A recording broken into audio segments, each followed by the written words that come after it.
Imagine someone repeatedly tramples on your feelings, or disrespects you. Will you stay in that relationship or friendship, or will you leave it? The INFJ will eventually slam the door. This video is about the INFJ door slam. Is it forever? Are there different stages to the door slam?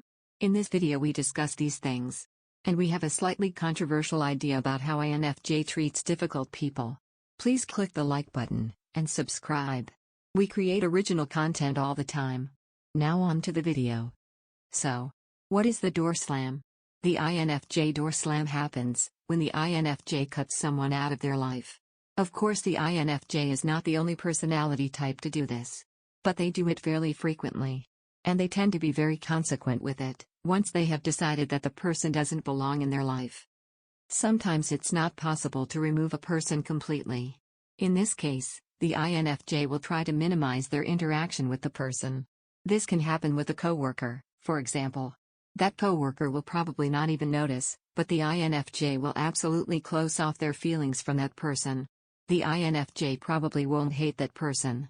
It's just that the person becomes nothing to them. The INFJ never makes this decision impulsively. In fact, there are several stages to the door slam.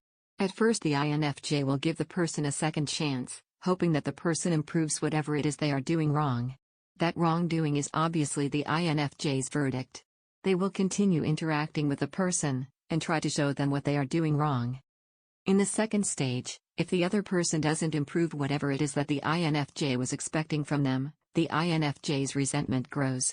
They might still try to talk to the person to get them to see their mistakes, however these attempts will be rather half-hearted. That's because the INFJ is growing weary. In the third stage, the door slam finally happens. It will likely not be loud or dramatic. The INFJ just exits the situation. In their mind, the person in question is not worth their effort anymore. Now to the controversial part of this video. Let's briefly come back to the idea of a toxic person.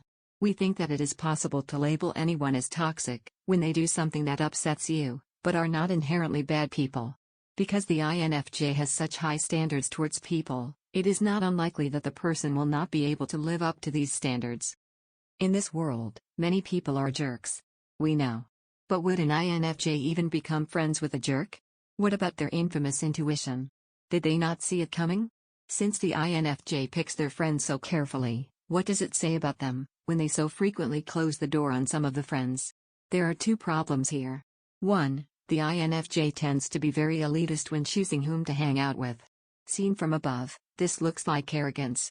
2. The door slam situation is always one-sided. The INFJ will be the one to exercise power over the other person.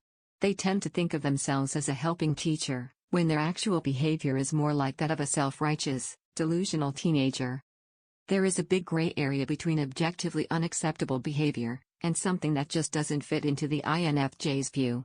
By judging people like that, the INFJ to us seems self-absorbed. Their narcissism, however, is camouflaged as something else, like being the victim, being offended, or being a teacher that the other person didn't listen to. The bottom line, is the door slam always justified? Things like disrespect will usually not appear out of thin air.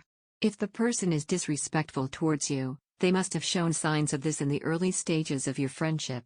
We think that it is not trampling on feelings or disrespect that actually leads to the door slam.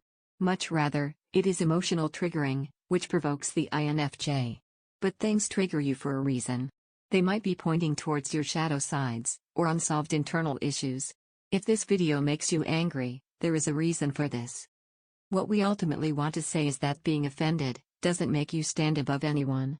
In these modern times, many are proclaiming an adversarial stand on perceived toxicity.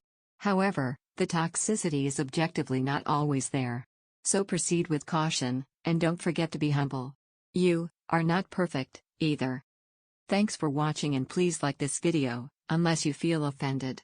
We hope to see you in one of our next videos, which will be much less controversial. Have a beautiful day, take care, and bye-bye.